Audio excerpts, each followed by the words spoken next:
You thought the biggest problem for the United States in this war was attacking Iran. It is not. The biggest problem is paying the cost of defense without emptying its own arsenal and without losing allies along the way.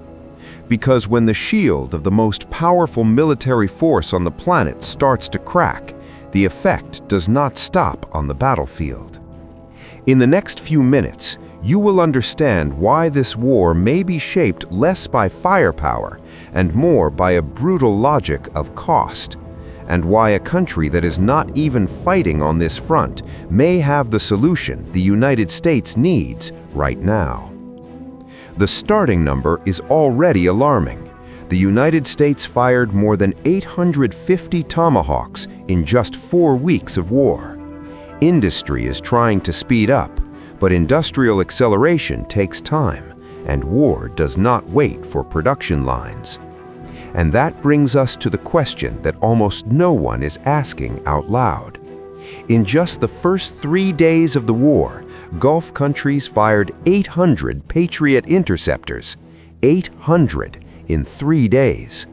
Each of those interceptors can cost more than $4 million per unit. Do the math. That means the West is not just spending on offense, it is being drained on defense. The adversary does not need to win by force. It needs to make you spend more than you can sustain.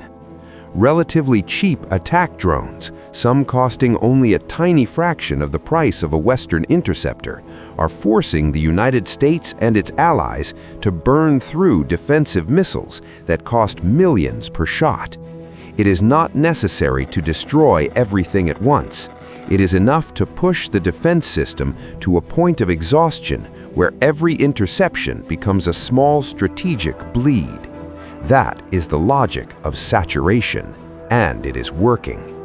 If you cannot outmatch the West in technological volume, you try to outmatch it in cost. You mass produce what is cheap. You launch waves, you saturate radars, consume interceptors, and wait for political and budget pressure to achieve what the battlefield still has not. This is not weakness. It is a strategy designed precisely to exploit the vulnerability of expensive defense systems. And most importantly, it's forcing difficult decisions inside the Western alliance itself. And the effect is already showing up in the alliances. France, Italy, and Spain have begun to make part of the operational support for the American campaign against Iran more difficult or more restricted.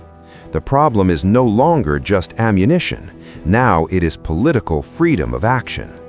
The more expensive and prolonged the war becomes, the harder it is to maintain cohesion among allies already calculating legal, military, and economic risks.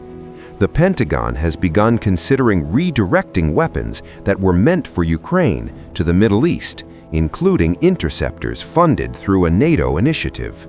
That means 2 theaters of conflict are now competing for the same defense stockpile. And this is where the twist few people expected comes in.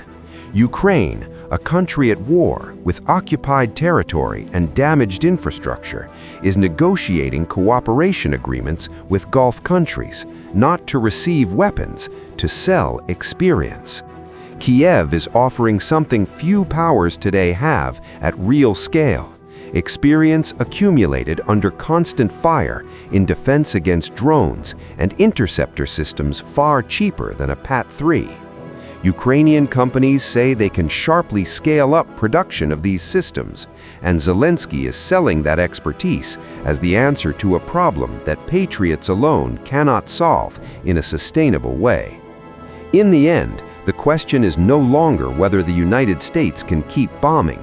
The serious question is this: can the West sustain its defenses without being drained by a war in which the attacker spends little and the defender spends a lot?